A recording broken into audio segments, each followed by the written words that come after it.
Oke, assalamualaikum warahmatullahi wabarakatuh. Alhamdulillah kita berjumpa lagi. Pada kesempatan kali ini Pak akan mereview, memberikan komentar beberapa video pembelajaran yang telah Anda kirim. Di sini Pak sudah download, ada kurang lebih 10 video. Oke, Pak langsung saja Pak mulai dari Cici Lagu nih ya.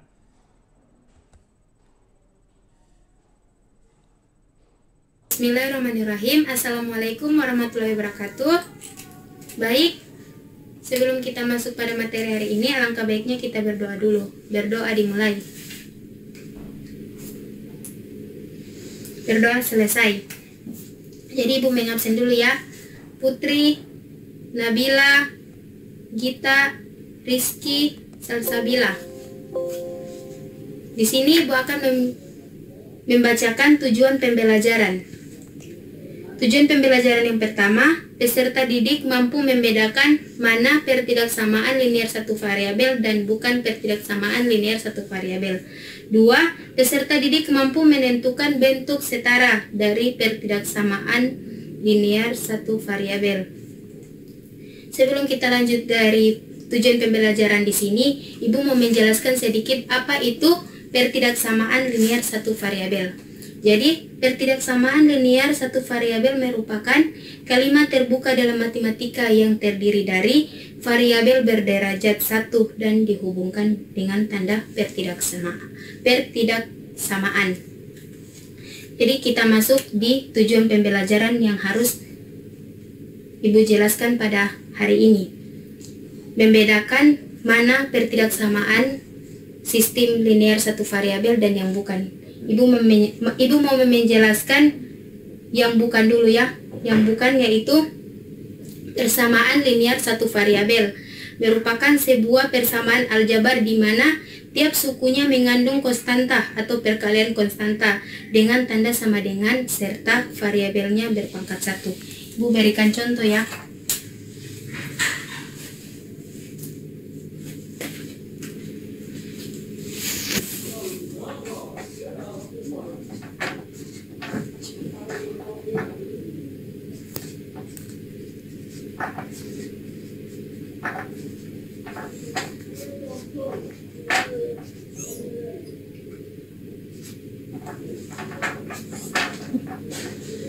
X tambah 2 sama dengan 15 bahwa X tambah 2X sama dengan 7. Jadi persamaan di sini, persamaan nomor 1 memiliki satu variabel yaitu X, dan di nomor 2 memiliki dua persamaan yaitu X dan Y.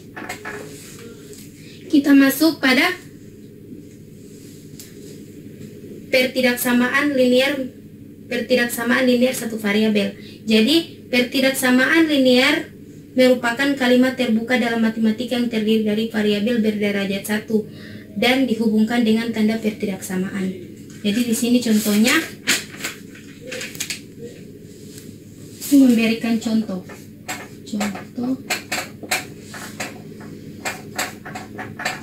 pertidaksamaan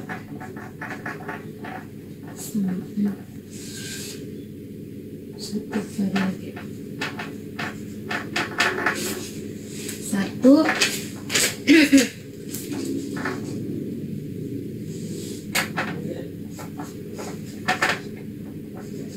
tentukan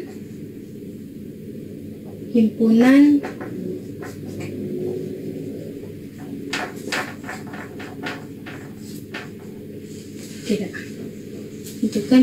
penyelesaian sistem pertidaksamaan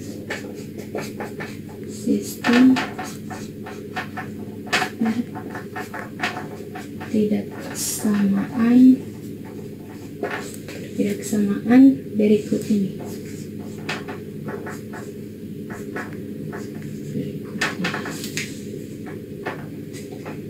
5X tambah 18 kurang dari 3x tambah 30. Bisa dilihat,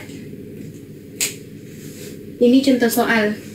Jadi ibu mau menjawab contoh soal pertidaksamaan linear satu variabel.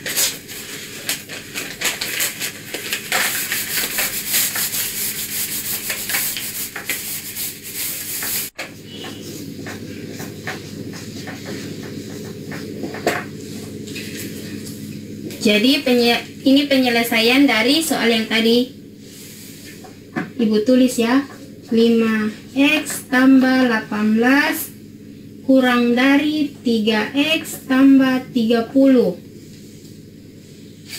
sama dengan 5x kurang 3x kurang dari 30 kurang 18. Kenapa bisa begini? Karena ini dipindah ruaskan, karena ini positif, jadi kalau dipindah ruaskan akan menjadi negatif. Sama juga seperti ini. Ini positif dipindah ruaskan menjadi negatif. Jadi ibu lanjut ya.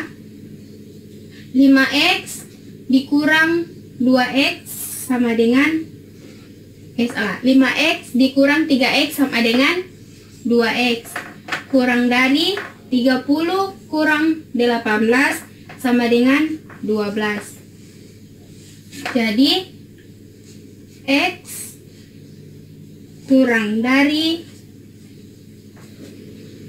12 per 2. X sama dengan 6. Jadi ini contoh soal dari pertidaksamaan linear satu variabel.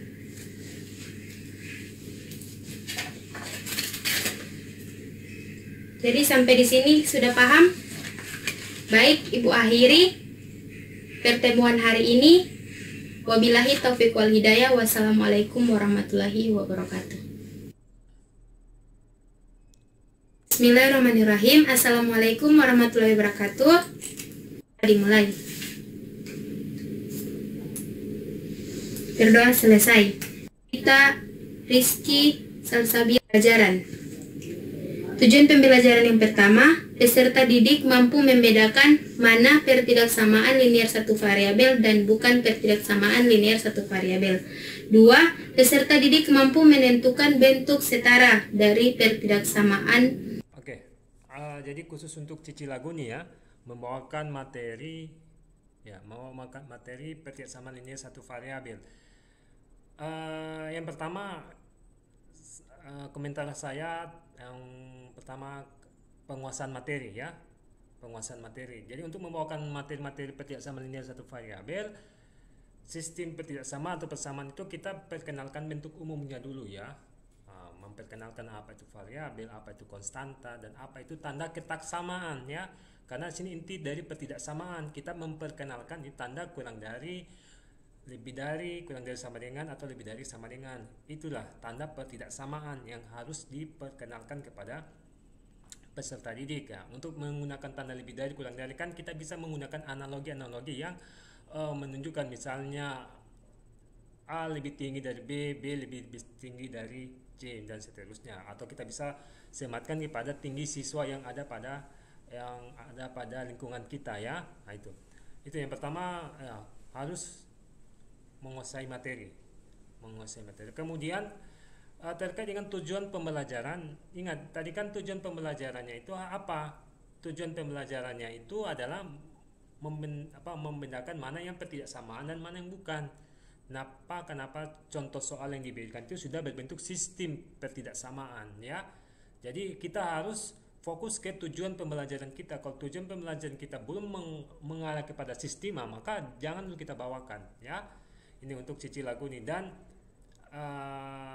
harus, mungkin ini yang pertama kali, tapi seterusnya harus betul-betul diperhatikan tujuan pembelajarannya dan penguasaan materinya juga ya. Gitu. Oke, selanjutnya Pak Frili ya.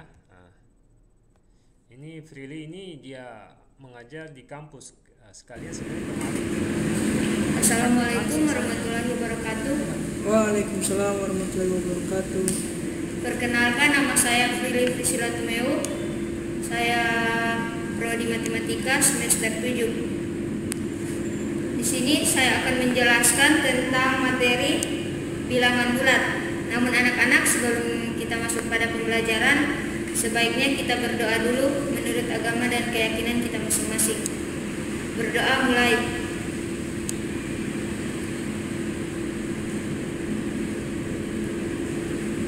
Doa selesai. Baik, anak-anak, di sini Ibu telah membagikan LKS. Kiranya adik-adik bisa membuka. Siap, Bu.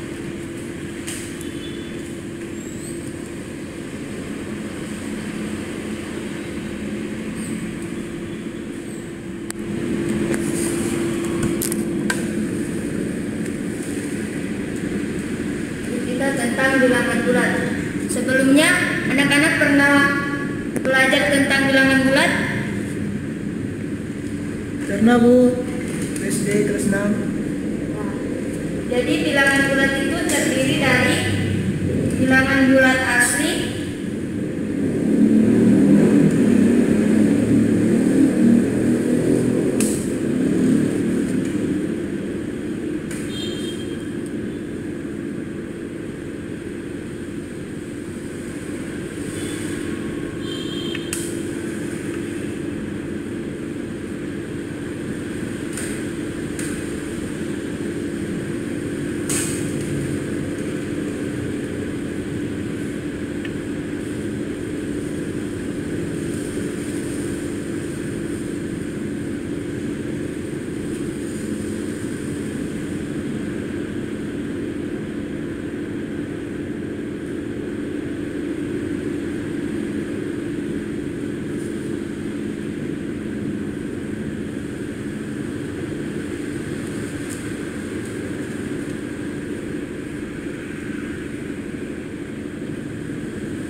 bilangan bulat asli, bilangan bulat nol, dan bilangan bulat negatif.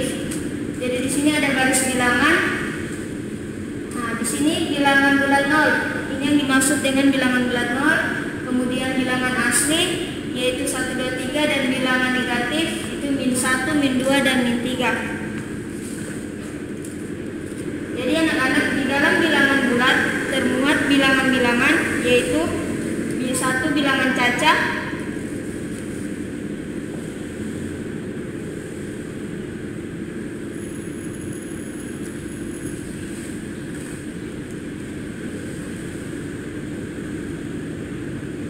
nanti bisa diperhatikan di LKS yang Ibu bagikan tadi.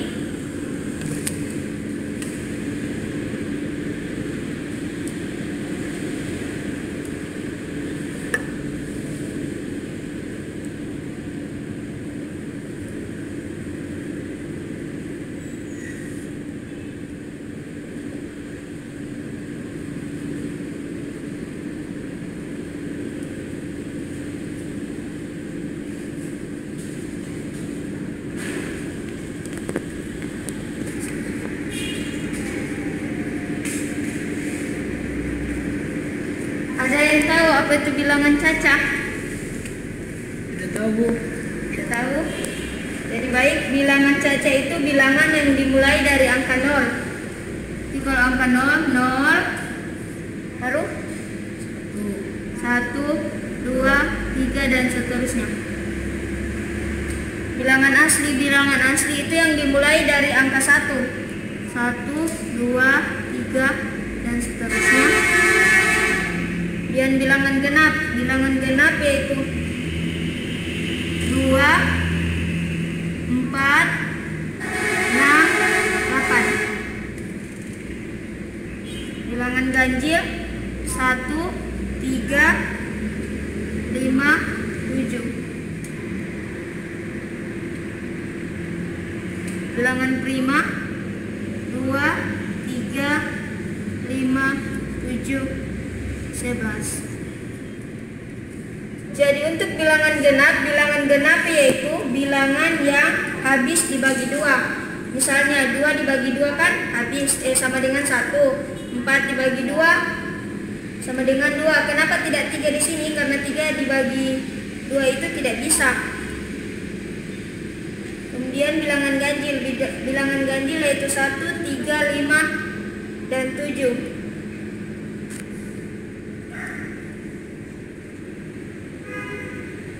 1, 3, 5, dan 7 itu adalah bilangan yang tidak habis dibagi 2 atau tersisa. Bilangan prima itu bilangan asli yang hanya dibagi oleh bilangan 1 dan bilangannya sendiri.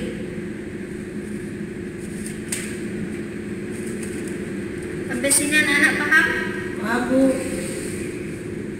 Dan kita lanjut pada sifat-sifat operasi hitung bilangan bulat.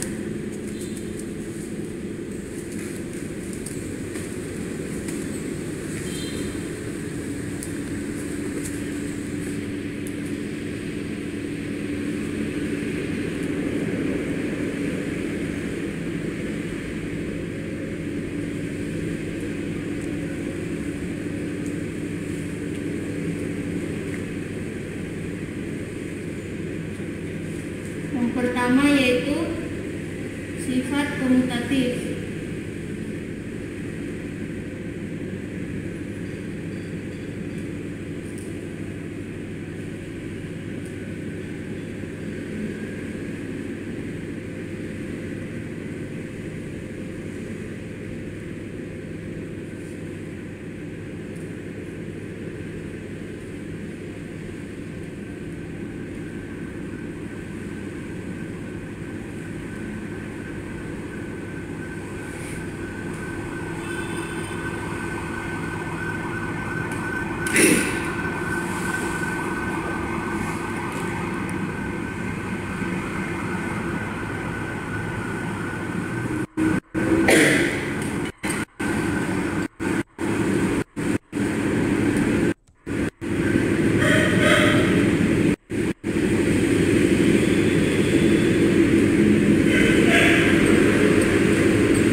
Pertama, sifat komutatif yaitu pertukaran, penjumlahan. Misalnya A tambah B sama dengan B tambah A. Contoh 4 tambah 8 sama dengan 8 tambah 4. Jadi ini ditukar. Yang perkalian, A dikali B sama dengan B dikali A. 4 dikali 8 sama dengan 8 kali 4. Jadi ada pertukaran. Kemudian yang kedua, sifat asosiatif yaitu pengelompokan. Misalnya penjumlahan A ditambah dalam kurung B tambah C sama dengan dalam kurung A tambah B ditambah C. Ada yang bisa kasih contoh? Andri bisa? Bisa. Ya, nanti.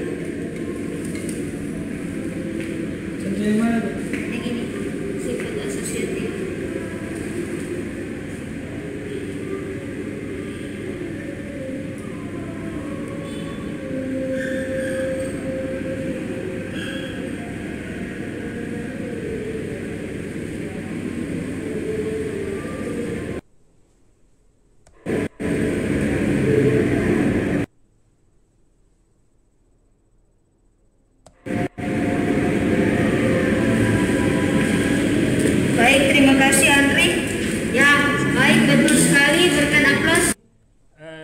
untuk freely ya, untuk freely penguasaan materi sudah bagus.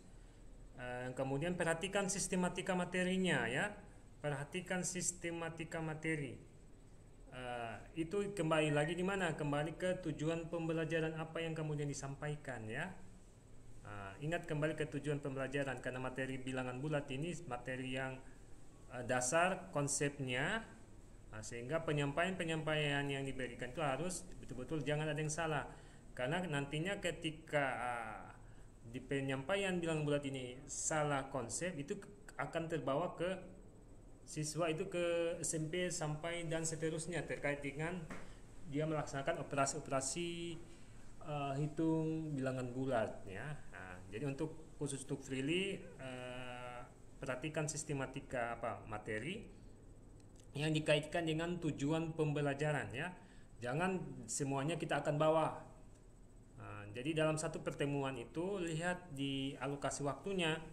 Alokasi waktunya itu ditentukan terkait dengan berapa tujuan pembelajaran yang ingin dicapai pada pembelajaran pada saat itu. Jadi jangan kita membawa materi itu terbawa gaya buku ya. Kalau di buku itu kita bahas masalah jenis bilangan sampai sifat-sifat, tapi kita perhatikan juga tujuan pembelajarannya apa. Kalau belum sampai ke sifat-sifat ya jangan dulu kita berikan ya itu. Jadi khusus untuk freely mungkin juga saya ingin komentar juga gaya rambut ya, pirang ya. Mohon untuk ketika turun nanti intinya 4 kompetensi guru itu harus ada ya. Kompetensi kepribadian, bagaimana kompetensi kepribadian guru itu bagaimana ya. Saya lihat tadi rambutnya kemarin saya lupa tikut, rambutnya itu kalau bisa dihitamkan kembali ya. Nah, itu. Supaya karena Anda mencerminkan berperan sebagai seorang guru ya. Karena pirang ini mungkin belum dijadikan sebagai suatu hal yang normal, mungkin di kalangan kaula muda silakan, tapi tetap kita menjaga adat istiadat atau etika-etika umum ya. Nah, itu. Oke, saja untuk freely. Selanjutnya Herawati Tansalah.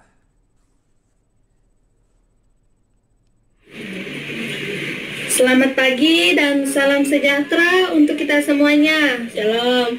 Ya, seperti kata pepatah, tak kenal maka tak sayang. Ya, baik. Izinkan Ibu hari ini pada pertemuan kali ini memperkenalkan nama, alamat, dan tujuan Ibu berada di hadapan kalian semua saat ini. Ya baik, perkenalkan, nama Ibu Herawati Tansalah.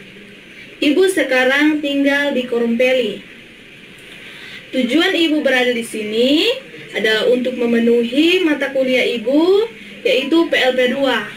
Apa itu PLP 2? Program Lapangan Persekolahan. Program Lapangan Persekolahan artinya Ibu turun ke sekolah kalian untuk membantu mengajar. Ya, Ibu berasal dari Fakultas Keguruan dan Ilmu Pendidikan, Prodi Matematika di Universitas Tompotika Luwuk. Baik, sekarang Ibu juga ingin mendengarkan perkenalan dari anak-anak sekalian. Boleh memperkenalkan nama, alamat, tempat tinggal saat ini. Dimulai dari di depan. Nama saya Vita Natalia. Saya tinggal di Desa Lenggoroma. Ya, baik, terima kasih. Ya, sebelum kita memulaikan pelajaran kita hari ini, Ibu ajak kita untuk berdoa menurut agama dan kepercayaan kita masing-masing. Doa dimulai.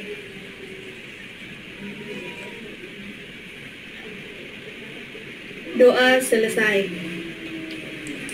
Ya, baik, saat ini kita akan mempelajari tentang apa itu bilangan bulat. Mungkin di sini kita sudah banyak mempelajari dan mendengar apa itu bilangan bulat. Namun sebelum itu, Ibu akan memberikan tujuan pembelajaran kita saat ini, yaitu yang pertama, siswa mampu mengetahui apa arti bilangan bulat. Yang kedua, siswa dapat menyelesaikan soal bilangan bulat. Iya. Jadi di sini anak-anakku sekalian, apakah di sini ada yang pernah mendengar kata bilangan bulat? Atau ada di sini yang tahu secara pemahamannya apa itu bilangan bulat? Boleh diberitahukan kepada ibu. Nanti kita luruskan sama-sama. Ya, silakan. Menurut saya, bilangan bulat adalah suatu kumpulan yang nilainya bulat. Ya, bagus sekali. Terima kasih, Vita. Jadi, ibu tambahkan sedikit. Yang Vita bilang tadi sudah benar, tapi ibu tambahkan sedikit, yaitu bilangan bulat adalah kumpulan atau himpunan yang nilainya bulat. Bilangan bulat sendiri terdiri dari bilangan caca dan bilangan bulat negatif. Himpunan bilangan bulat dilambangkan dengan huruf Z. Huruf Z berasal dari kata Zahlen, yaitu itu dari bahasa Jerman yang artinya bilangan. Ya. Untuk bilangan asli, bisa juga kita sebut bilangan asli ini yaitu bilangan positif, terdiri dari angka 1, 2, dan seterusnya. Ibu gambarkan garis bilangan ya.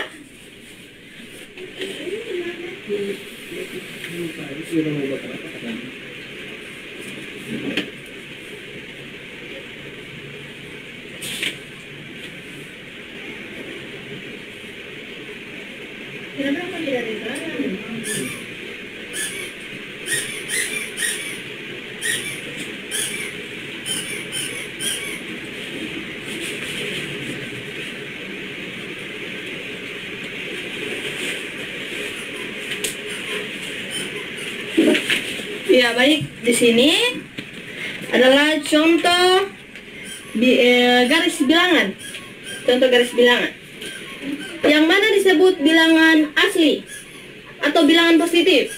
Bilangan asli atau bilangan positif adalah contohnya angka 1, 2, 3, 4, dan 5. Bilangan asli terbagi bilangan ganjil, bilangan genap, bilangan prima, dan bilangan komposit.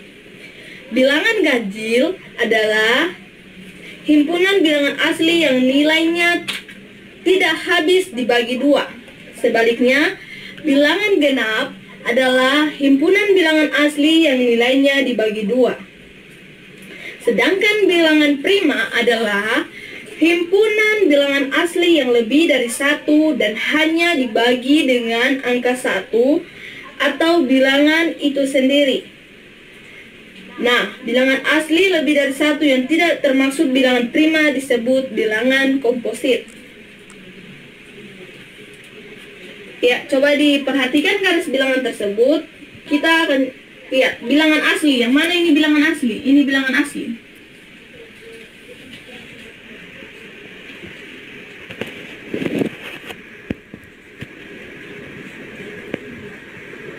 Ya, jadi bilangan asli itu adalah dari angka 1 sampai dengan 5 dan seterusnya. Sedangkan bilangan caca dimulai dari angka 0.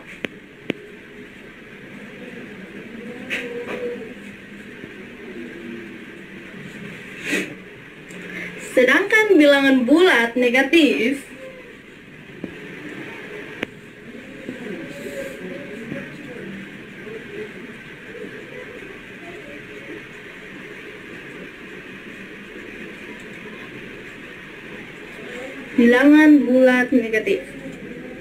ya, perhatikan ya nak.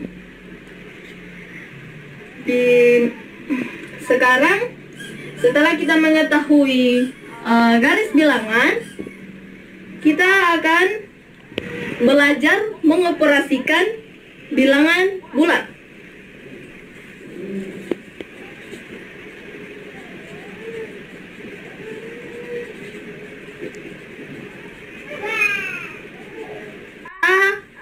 Pertemuan kali ini kita hanya membahas 2, yaitu operasi penjumlahan dan operasi pengurangan. Ya, Ibu jelaskan operasi penjumlahan.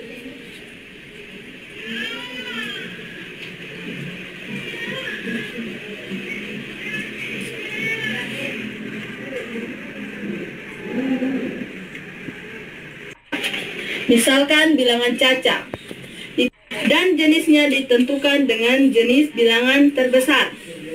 Ibu berikan contohnya. Sama-sama bilangan caca. Angka 1 dan angka 4 ini adalah bilangan caca yang akan menghasilkan bilangan caca itu sendiri. 1 itu angka positif ditambah dengan 4 positif sama dengan 5. Ibu berikan contoh yang kedua, yaitu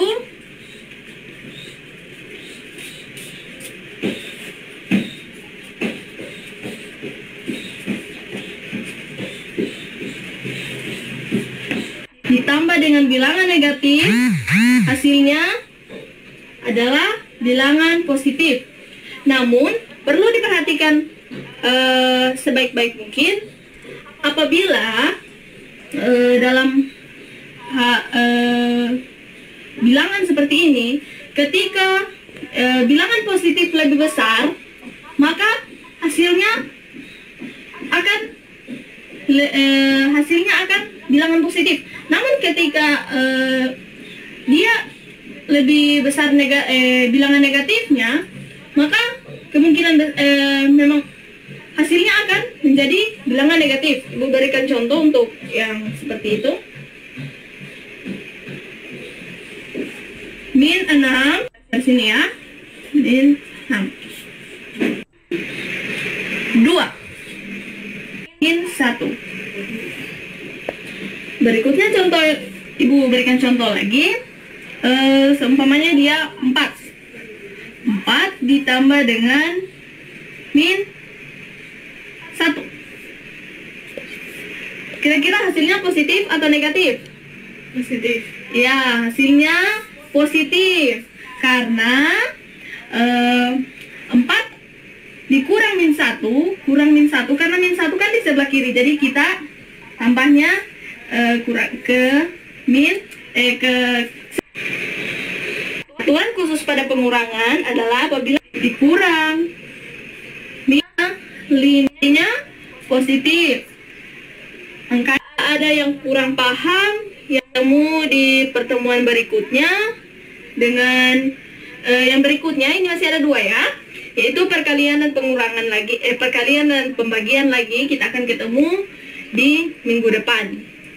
Baik, terima kasih untuk kesempatannya hari ini. Ibu ucapkan banyak-banyak terima kasih. Selamat pagi. Oke, untuk Herawati Tansala pembukaannya sudah bagus, mengenalkan dirinya, berinteraksi kepada siswa dan lain seterusnya. Cuman memang yang Pak ingin tegaskan kembali lagi ke tujuan pembelajaran. Tujuan pembelajarannya tadi kan tujuan pembelajarannya mengenal bilangan bulat dan menyelesaikan soal bilangan bulat. Jadi harus jelas ini menyelesaikan soal bilangan bulat yang bagaimana. Jadi untuk menyusun indikator itu bahasanya bahasa operasional ya, bahasa operasional yang kita langsung tahu.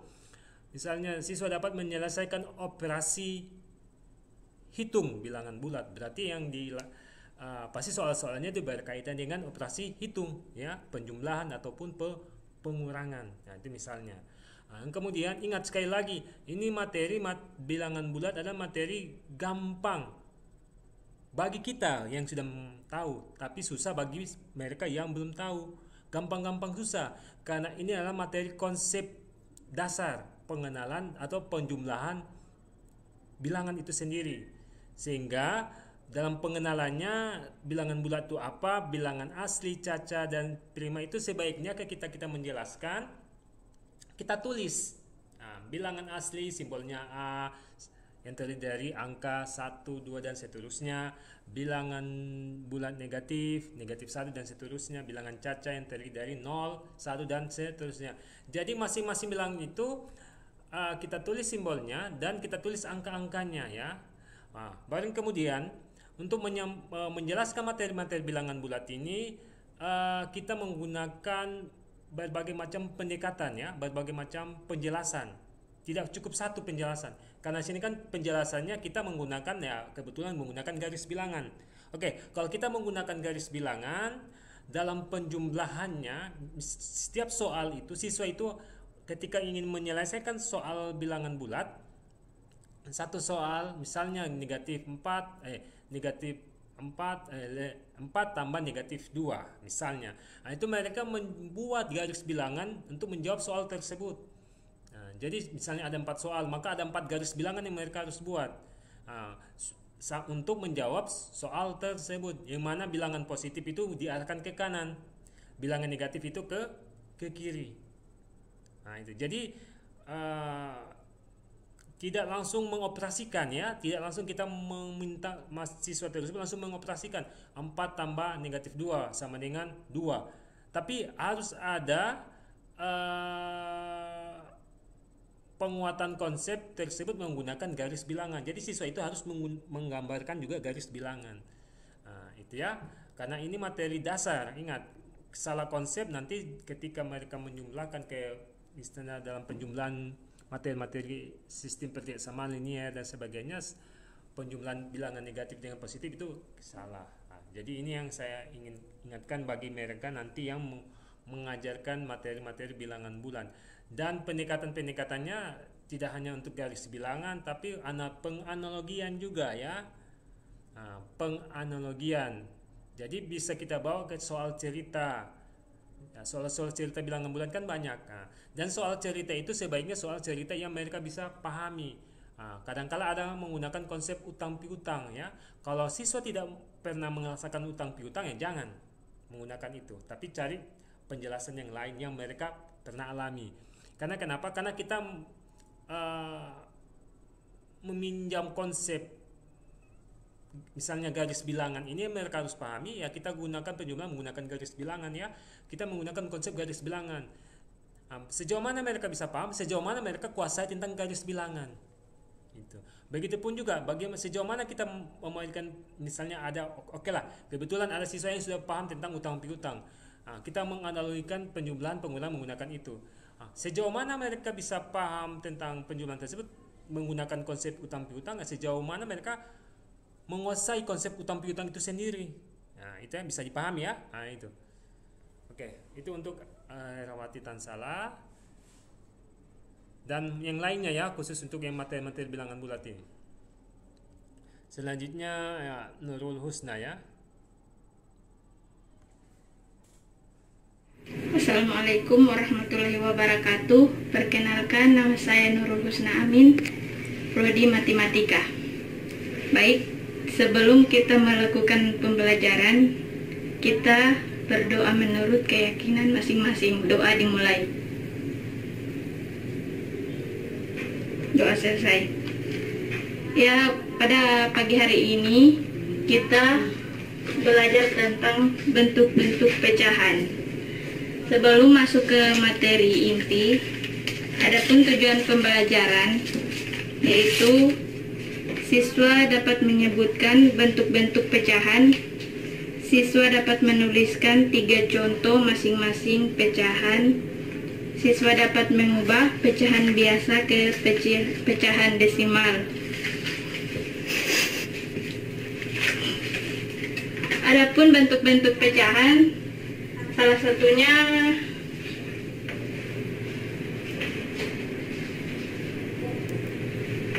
pecahan biasa.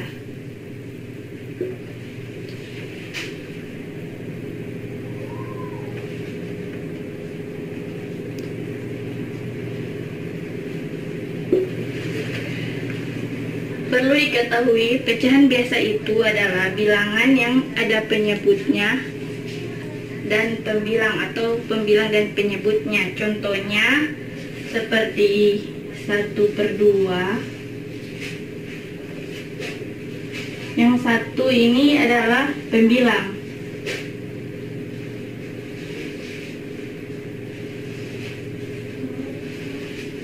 Dan 2 ini adalah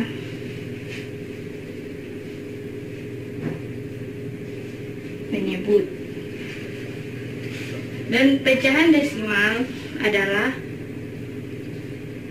pecahan atau bilangan yang ditandakan dengan koma, seperti 0,3,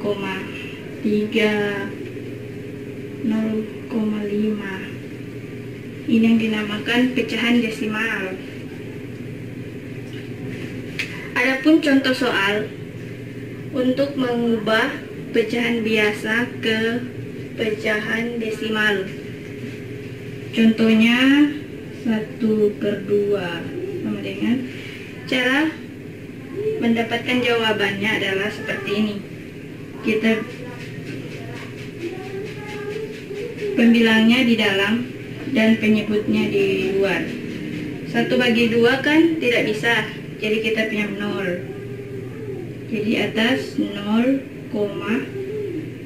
yang bisa dibagikan 10/2 5.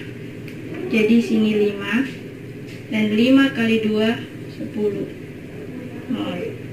Jadi hasilnya adalah 0,5. 0,5. Jadi ini adalah jawabannya. Ini pecahan biasa.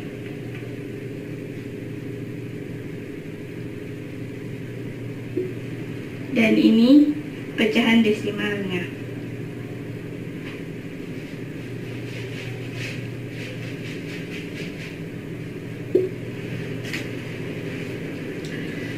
Dan ada lagi contoh soal yang kedua, seperti 3/4.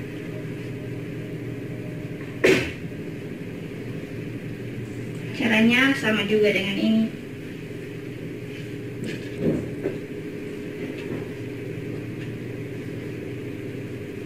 Tiga bagi 4 kan tidak bisa, jadi punya 0, jadi sini 0.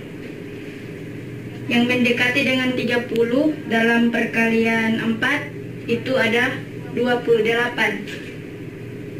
Jadi 28 bagi 4 7.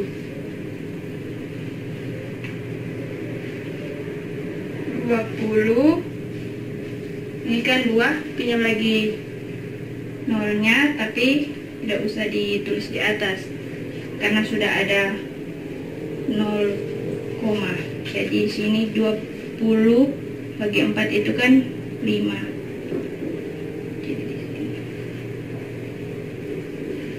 Jadi hasilnya adalah 0,75.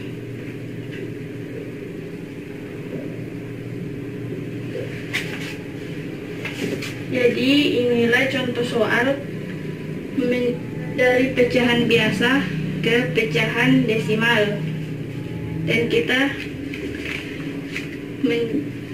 menulis contoh pecahan desimal ke pecahan biasa.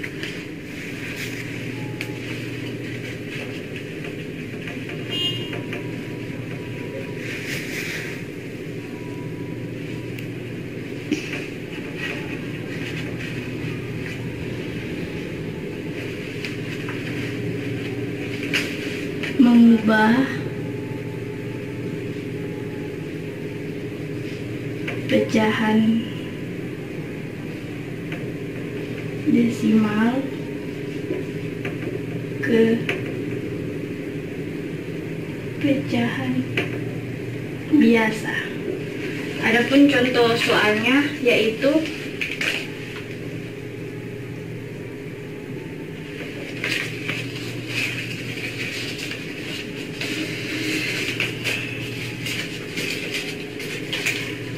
misalnya 0,6. Berarti dia ini kalau 0,6 satu angka di belakang koma berarti dia per 10.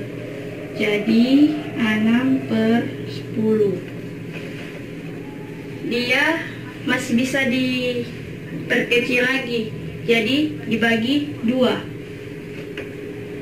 masing-masing dibagi 2, pembilangnya dibagi 2 dan penyebutnya dibagi 2.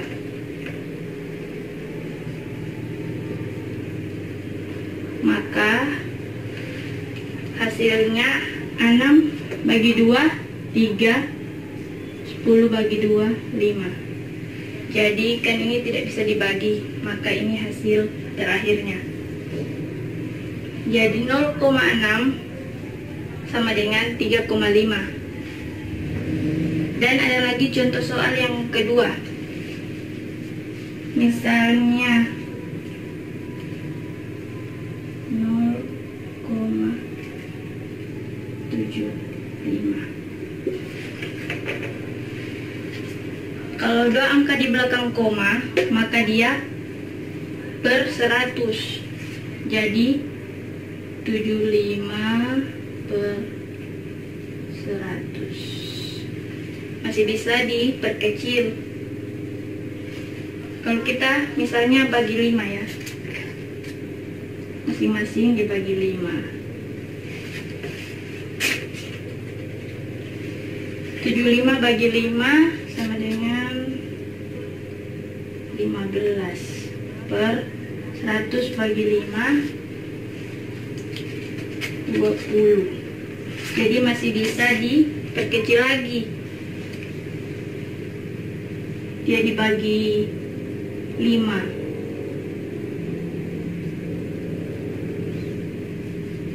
Sama dengan 15 bagi 5, 3 per 20 bagi 5, 4. Jadi 0,75 pecahan desimal. Jawabannya untuk ke pecahan biasa 3/4. Bisa juga langsung ke cara yang cepat.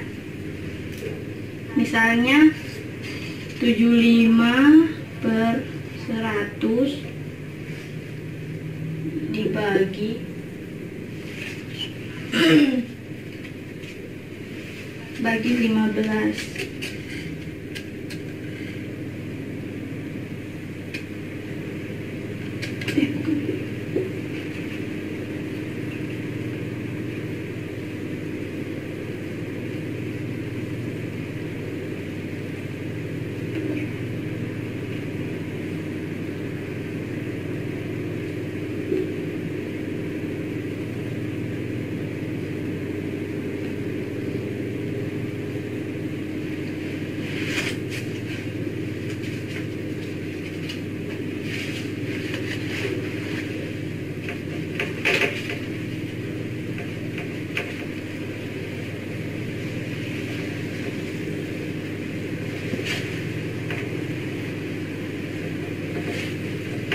Itulah tadi contoh-contoh soal yang mengubah pecahan biasa ke pecahan desimal dan pecahan desimal ke biasa. Jadi mohon adik-adik sampai di rumah dipelajari lagi pelajaran pada pagi hari ini agar bisa dipahami.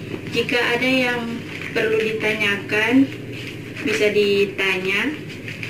Mungkin taufiq wal hidayah. Wassalamualaikum warahmatullahi wabarakatuh. Oke, untuk lulusnya tujuan pembelajaran tadi sudah disampaikan dan menutup pembelajaran seharusnya ada kesimpulannya. Kesimpulan apa? Kesimpulan terkait dengan pencapaian siswa sejauh mana mereka telah memahami tujuan pembelajaran, ya. Diingatkan kembali bahwa jangan kita sudah mengakhiri pembelajaran kemudian kita tes secara umum pertanyaan-pertanyaan yang mengarah kepada tujuan pembelajaran dan mereka bisa menjawabnya secara umum, berarti sudah tercapai, selain kita memastikan lewat tes yang kemudian kita akan berikan. Dan yang kemudian tadi ingat ya, dalam menyampaikan materi penjelasan yang baru kepada siswa terkait dengan penjumlahan pecahan pembagian pecahan tadi, diperhatikan kembali. Tadi kan ada penjelasan mengatakan bahwa 30 seharusnya kan 30 bagi 4 ya, 30 bagi 4 dan 4 kali berapa yang hasilnya mendekati 30.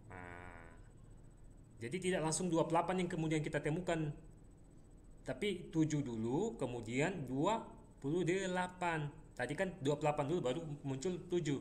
Nah, hasilnya 7 kan. Seharusnya 30 bagi 4 7 ya. Nah, bisa dapat 7 bagi 4 7 kali 4 28, atau menggunakan tadi bahasanya perkalian 4 kali berapa yang mendekati 30 berarti kali dengan 7. Jadi itu ya. Sisanya penguasaan materi juga perlu diperhatikan. Oke. Sudah bagus. Semuanya sudah bagus. Yang tampil juga sebelumnya, cuma memang karena masih pertemuan pertama, masih perdana, tapi diusahakan di pertemuan berikutnya, kedua dan ketiga dan seterusnya, itu penguasaan kita, penyampaian kita, intonasi suara kita itu harus ada peningkatan ya.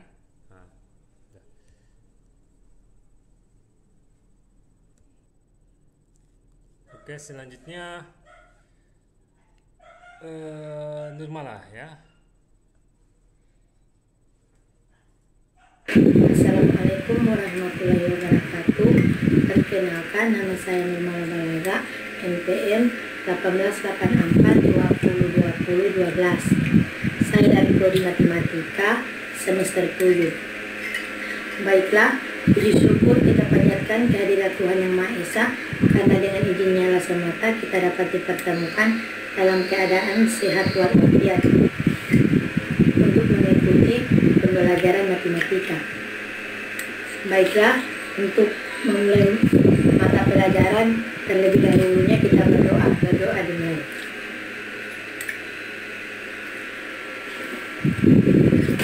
Berdoa selesai. Baiklah, di sini saya akan membawakan materi tentang operasi hitung bilangan bulat. Yang kita bawakan adalah operasi hitung bilangan bulat. Untuk memulai, saya akan membacakan tujuan pembelajaran. Yang pertama, siswa mampu menjelaskan operasi hitung bilangan bulat. Yang kedua, siswa mampu melakukan operasi hitung bilangan bulat. Yang ketiga, siswa mampu menyelesaikan masalah yang berkaitan dengan operasi hitung bilangan bulat. Dalam operasi hitung bilangan bulat ini ada dua yang perlu kita bahas, yaitu sifat hitung bilangan bulat.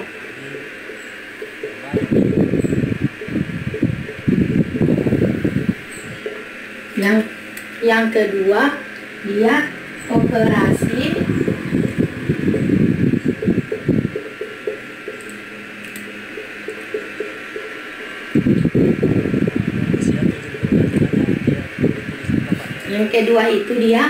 operasi hitung bilangan campuran. Nah, dari yang pertama ini, sifat-sifat hitung bilangan bulat ini dia terbagi menjadi 3.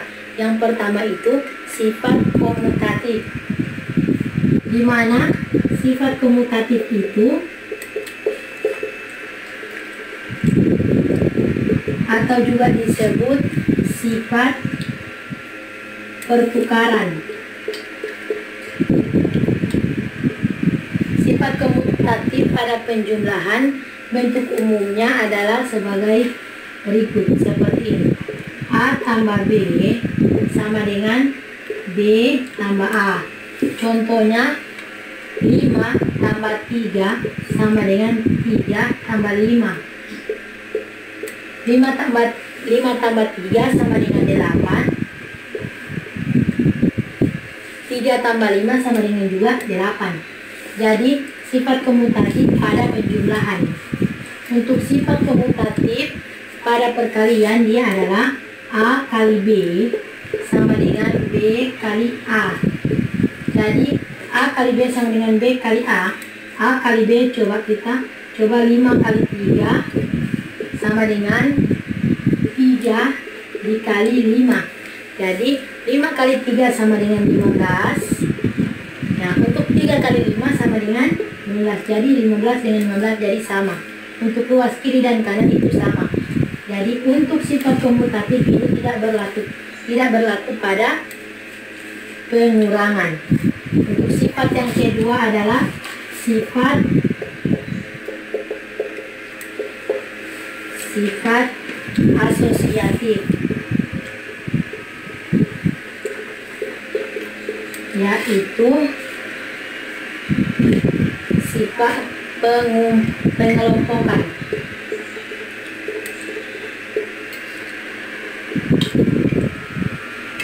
Sifat asosiatif pada penjumlahan bentuk umumnya adalah A tambah B tambah C sama dengan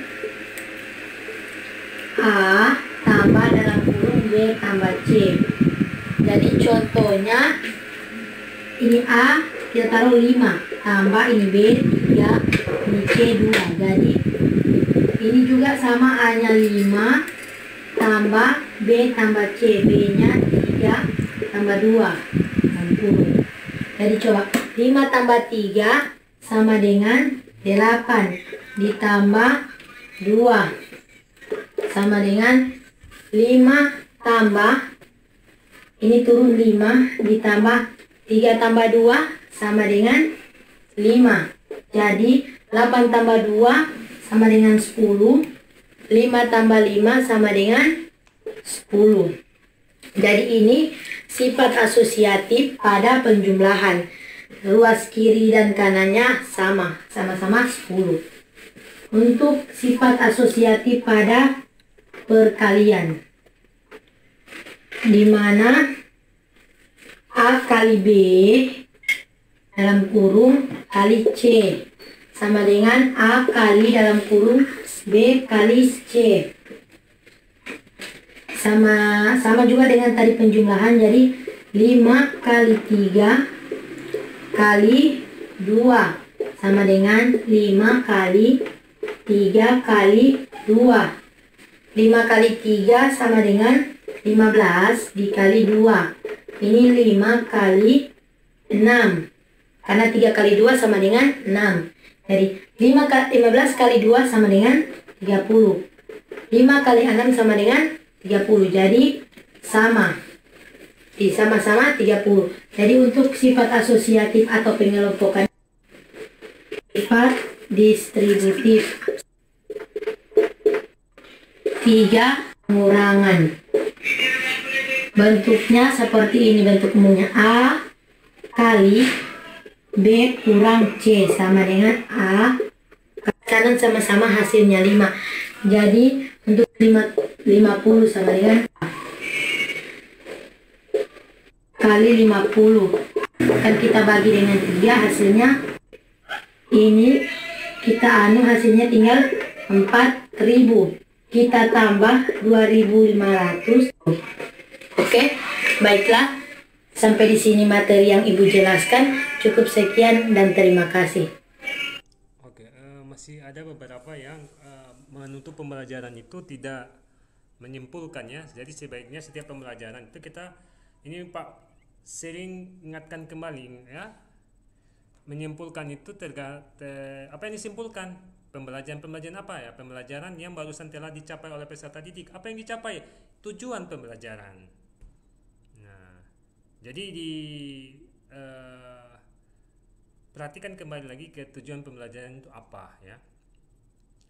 Kemudian di pembelajaran kita memberikan refleksi kepada peserta didik bersama-sama dengan guru menyimpulkan materi yang barusan dipelajari. Nah, kita tanyakan kembali pertanyaan-pertanyaan penting yang mengukur langsung indikator pembelajaran atau tujuan pembelajaran kita ya. Oke, penguasaan materinya sudah bagus. Intinya nantinya kalian di lapangan nanti belajar itu mengajar bukan cuma sekedar mengajar apa yang ada di buku ya, apa yang ada di buku penjelasannya, materinya, tapi Anda kaitkan juga dengan silabus dan RPP yang ada ya, dan konsultasi lagi ke guru pamongnya atau guru mata pelajaran atau wali kelasnya ya.